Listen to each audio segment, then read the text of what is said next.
आपने मुझे अपने उत्सव में बुलाया, वो भी मुख्य अतिथि के रूप में। मैं बहुत खुश हूं आज यहां अपने आप को आप लोगों में पाकर। आप भी होंगे मुझे यहां देखकर। मैंने आपका निमंत्रण जो स्वीकार कर लिया है।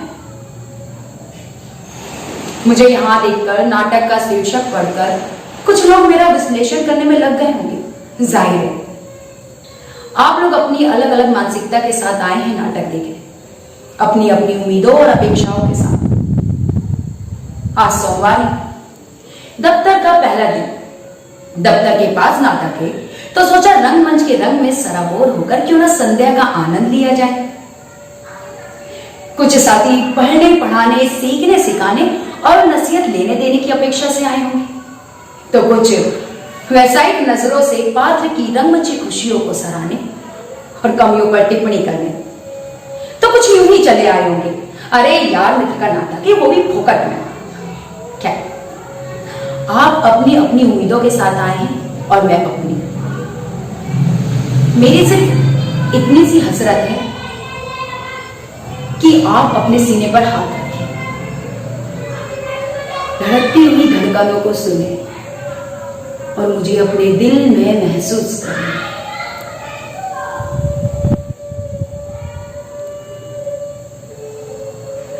महसूस करने से मतलब भावनाओं से है, हंसना, गाना, रोना, बजाना, डरना आदि आदि। मैं भी ऐसे ही किया करता था जब छोटा था। इतना नहीं, इतना सा था।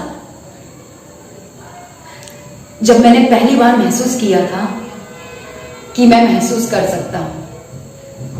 मैं अपने नन्हे मित्रों के साथ खूब खेलता था। वैसे मैं हर क्षेत्र में बहुत होशियार था, पढ़ना, लिखना, खेलना, कूदना, यहां तक कि पढ़ाई में तो बहुत ज्यादा तेज था। गिनती, पहाड़े, हिंदी, इतिहास मुझे मुंह जबानी याद थे। वो कहते हैं ना, हिंदी जियोग्राफी बेवफा, रात में पढ़ो सुबह सफा। क्लास में टीचर कोई भी सवाल पूछे, सबका जवाब मेरे पास हाजिर हो। वे सब मुझे बहुत मानते थे। और हेडमास्टर साहब, वो तो मुझे अपने स्कूल की नाक कहते थे। नाक नाक तो मैं अपने घर की भी हो सकता था, पर बाबूजी ने कभी ऐसा समझा ही नहीं। उन्होंने मुझे कभी तरजीह नहीं दी। रिजल्ट या कंपटीशन में मिले इनामों को मैं उनके पास लेकर जाता। बाबूजी,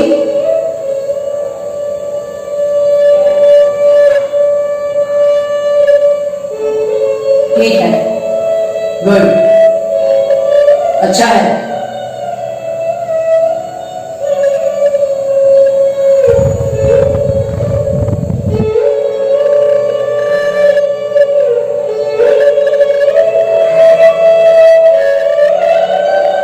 बाबूजी की ये प्रतिक्रिया देखकर मैं बुझ जाता, पर मेरे बुझे हुए मन को फिर से खिला देती तो मां।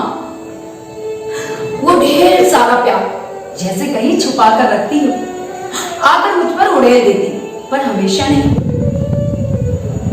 मैं माँ से जिद कर बैठता, माँ माँ माँ बोलो ना।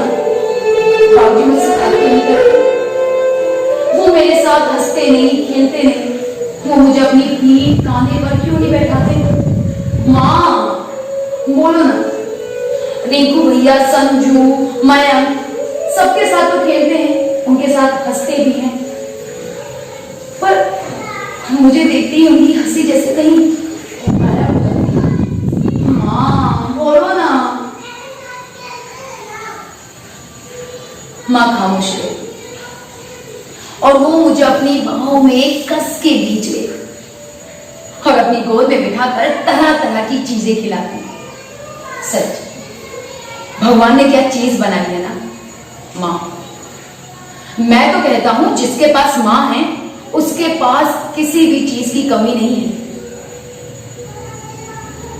कमी तो मुझे भी कभी कोई महसूस नहीं, पर मुझे एक बात समझ में नहीं आती, माँ मुझे अपने दोस्तों के साथ ज्यादा देर तक बाहर क्यों नहीं खेलने देती थी? एक, झूठ मुझे पसंद नहीं और ना ही धोखेबाजी। जब उसे चिंकू ने मेरे कंचे चुरा लिए थे ना, मैंने बहुत लड़ाई की थी। मैंने कहा, ला लौटा दे मेरे कंचे, ये मेरे हैं, मैंने जीते हैं, देता है कि नहीं तू? दे मेरे कंचे।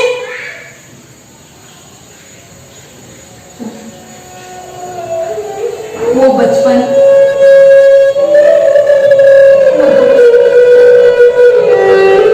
वो यादें सब छूट गया।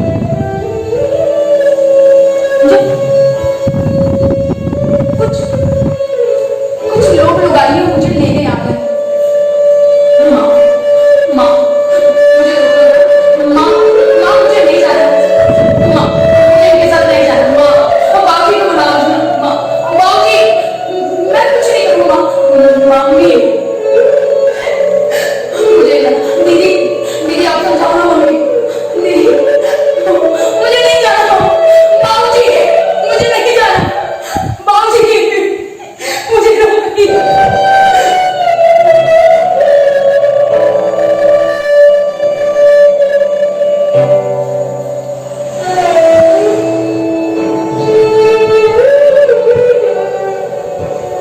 अपने घर, माँ बाप, भाई बहन, इन सबको छोड़कर मैं बहुत रोया था उस दिन, जिस दिन मुझे अपना घर छोड़ना पड़ा था। पर ये लोग भी बहुत अच्छे हैं, मेरा बहुत ख्याल रखते हैं और मुझे बहुत लाड करते हैं, तरह तरह की चीजें खिलाते हैं, हंसाते हैं, और जब भी मैं इनके साथ शादी में जाता हूँ ना तो खूब नाचता हूँ। मुझे नाचना नहीं आता, अभी भी नहीं आता है, पर इनके साथ नाचने में बड़ा मजा आता है। चमेली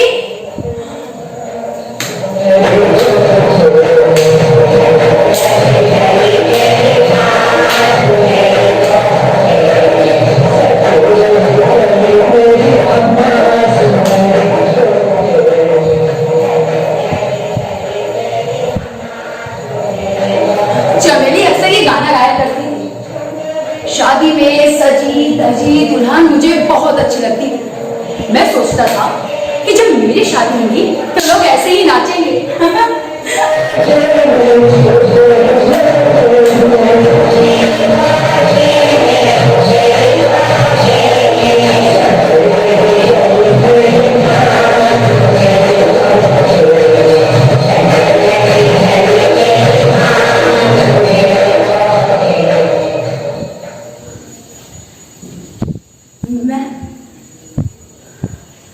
मैं नाचते नाचते उदास हो जाता तो चमेली मुझसे पूछती, क्या रे हीरो, इधर को है रे तू? तेरे से पूछ रही हूँ, काहे कुछ चुप बैठी है? तेरे को कुछ चाहिए तो मेरे को बोल, बता ना रे। मैं चमेली से कुछ ना कहता। मैंने चमेली से पढ़ाई की इच्छा जाहिर की तो उसने मुझे शेर और शायरी सीखने को कहा। चांदनी रात में चौपाटी के किनारे बैठकर वो अक्सर बोला करती थी, चांदनी चांद से होती है सितारों से नहीं, ए राजा मोहब्बत एक से होती है हजारों से नहीं। मुझे कुछ अच्छा नहीं लगता, पर रोज रोज वही सुनना।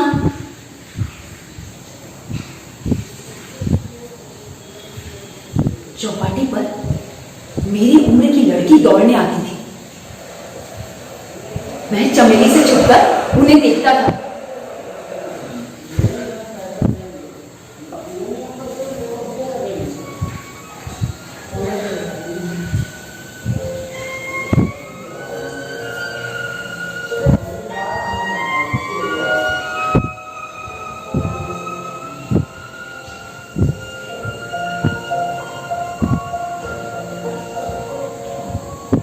देखते ही देखते हम बड़े हो गए और हमें दोस्ती हो गई। वो मुझे अच्छी लगने लगी। ज्यादा गोरी तो नहीं थी, पर उसकी आंखें समुद्र की तरह नीली कजरारी, पंखुड़ियों से उसके होंठ, उसका उभरता हुआ वक्षस्तर, मदमाता यौवन मुझे भा गया।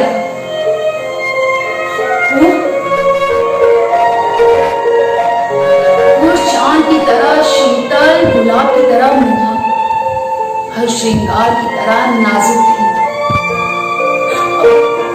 मुझे नहीं पता कि कब वो मेरे दिल की मिट्टी में एक आकार बनाने लगी और कैसे मन और प्राणों में मूर्ति की तरह बस गई। एक दिन मैं चमेली के साथ शाम को नहीं गया था। उस शाम को मैं आम्रपाली के साथ चौपाटी पर बैठा था।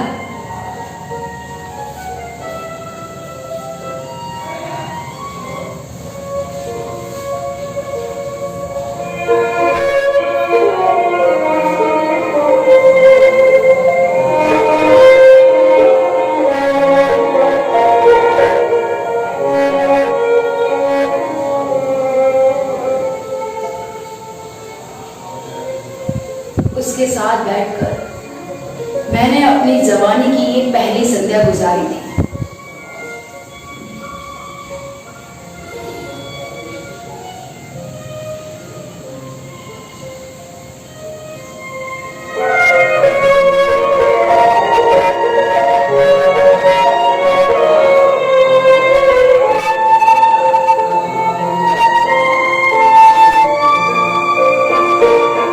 देखते ही देखते सूरज की लालिमा हम पर छा गई और हम दोनों उसके साथ एक दूसरे में डूबने लगे। समुद्र की लहरें हमारे मन में प्रवेश कर गई और उसके साथ हम भी बहने लगे।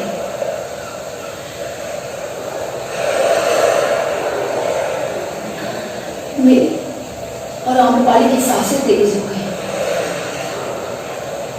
हम दोनों की धड़कनें तेजी से धड़क रही थी। मैंने इसको जुगल से अपनी बाहों में खींच लिया।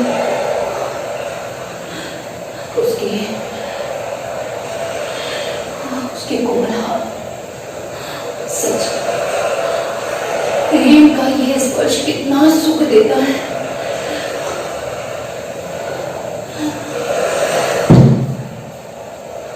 क्या कर रही हो? किधर खोया रहता है तू? ओए, क्या कर रही है तू? तेरे से ही पूछ रही हूं मैं, बोलने का ना? चुप कर बैठ रहा, बोलना।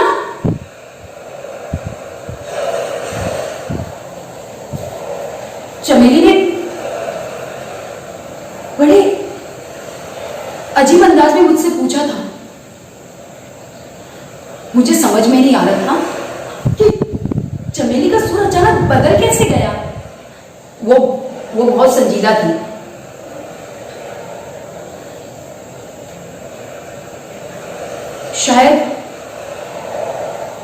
उस वक्त वो मेरी हालत समझ गई थी। उसने कच्ची दारू की बोतल खोली और मेरे कुछ बोलने से पहले सारी पी गई।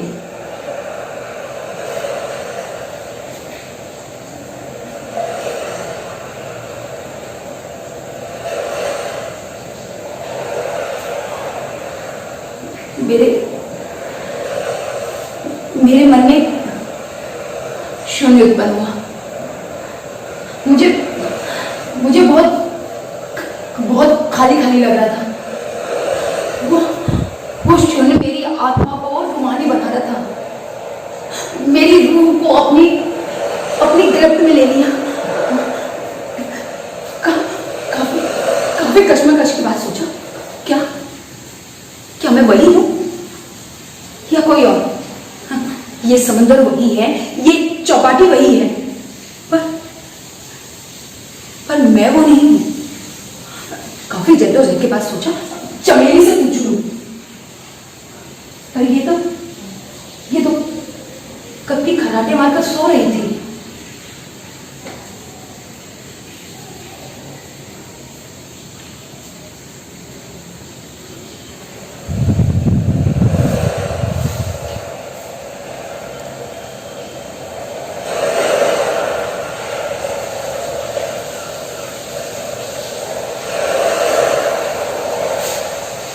शेर, शायरी, कविता, क्या ये चंद लाइनें हैं या कुछ और? फिर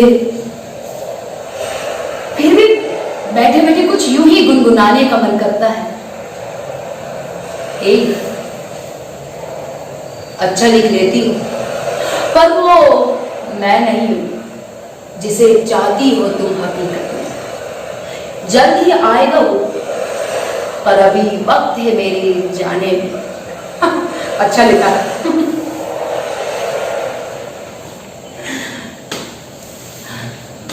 चौपाटी की रेत में बैठे हुए मन भी रेत सा हो जाता है। कैसा जीवन है ना, इस रेत की माफी किया, अब उड़ गया हवा के साथ।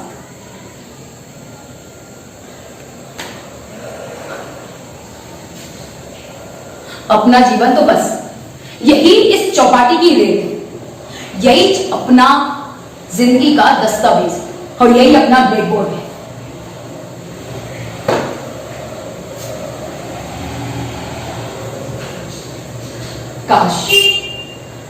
काश मैं थोड़ा और पढ़ा लिखा होता तो इन विचारों को, इन भावनाओं को चौपाटी की रेत की बजाय किताबों में लिखता।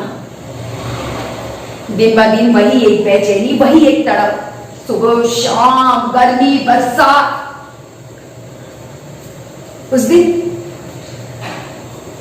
पहली बरसात की मानसून की आम्रपाली मुझे अपने घर लेकर गई थी। उसका पूरा बदन भीगा हुआ था। उसके साथ बारिश की बूंदें मुझे भी अच्छी लगने लगी थी। हम भीगते भीगते भागकर उसके घर पहुंचे थे। उसका घर खाली था। मम्मी पापा बाहर गए, 3 दिन बाद आएंगे, ये कहते हुए उसने दरवाजे को कसकर बंद कर लिया। उसके बेडरूम की कांच की खिड़की से बारिश का पानी रिसकर अंदर आ रहा था। उसने खिड़की को बंद किया।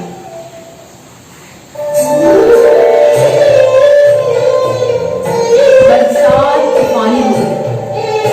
उसके भीगे कपड़े पारदर्शी होकर उसके बदन से चिपक गए थे। उसकी जुल्फों का पानी शबनम की बूंदें बनकर उसके वक्ष स्थल पर गिर रहा था। मेरी आंखें बार बार ये नजारा देखकर अपने आप खुली की खुली रह गई। एक बिजली सी कौन गई थी पूरे शरीर में।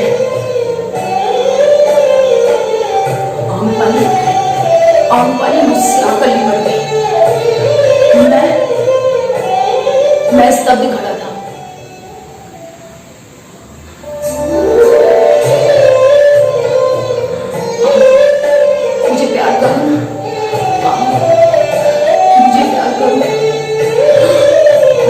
मुझे अपने आगोश में कस के ले लिया।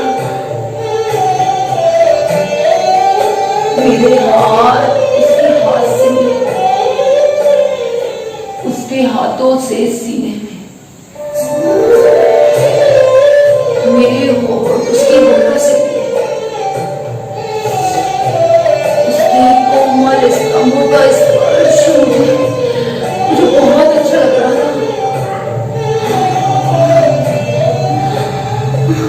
उसके शरीर की एक एक नस फट रही थी, वो बुदबुदा रही थी, मुझे प्यार करो, मुझे प्यार करो ना।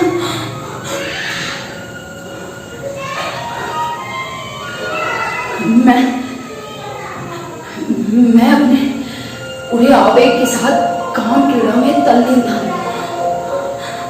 मेरे देह की एक एक नस खींच रही, दिमाग का जिस्म साथ नहीं ले रहा था। इसलिए मुझसे पूछा, तुम दूर क्यों हट गए? मेरे पास आओ, मेरे पास आओ ना। मैं डर गया, मुझे समझ में नहीं आ रहा था मैं क्या करूं। उसने जोर से मुझे अपनी बाहों में खींचा, उसके होठ शोले बन गए थे, उसके शरीर से कमावने की लपटें उठ रही थी। वो बार बार बोल रही थी, मुझे प्यार करो, मुझे प्यार क्यों नहीं करते, मेरी प्यास बुझाओ ना।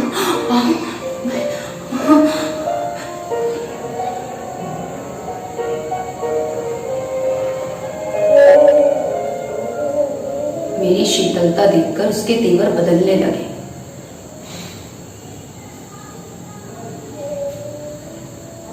तो उसने मुझे टटोला,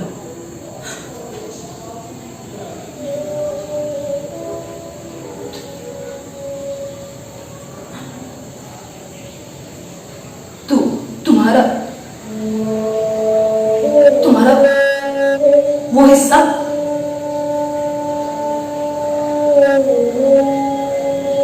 तुम कुछ नहीं कर सकते। तुम्हें पता है तुम कौन हो? तुमने मुझे बताया क्यों नहीं? हाँ,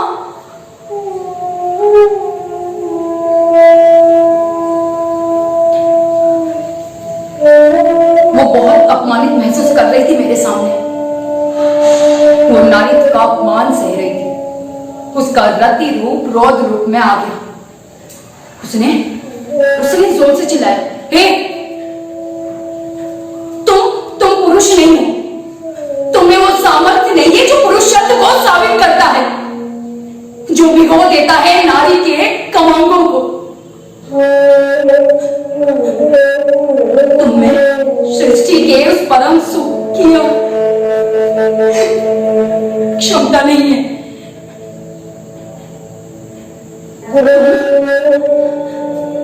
तुम नर नारी के सर्वश्रेष्ठ सम्मान के क्षणों की क्षमता नहीं है तुम में। तुम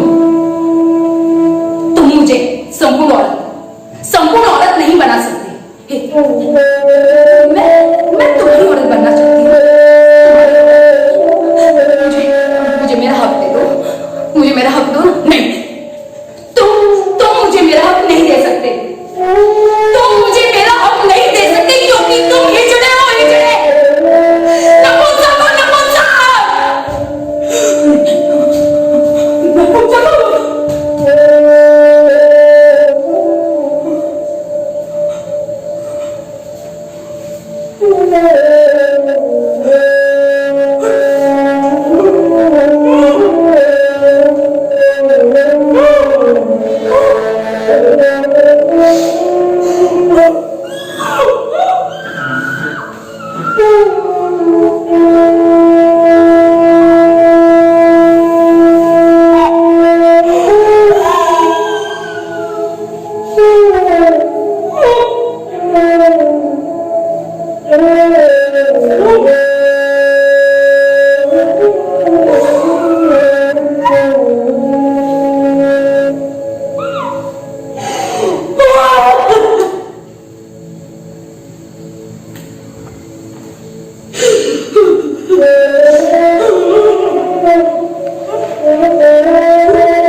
बन गई मैं जो तुम मुझे बनाना चाहते थे,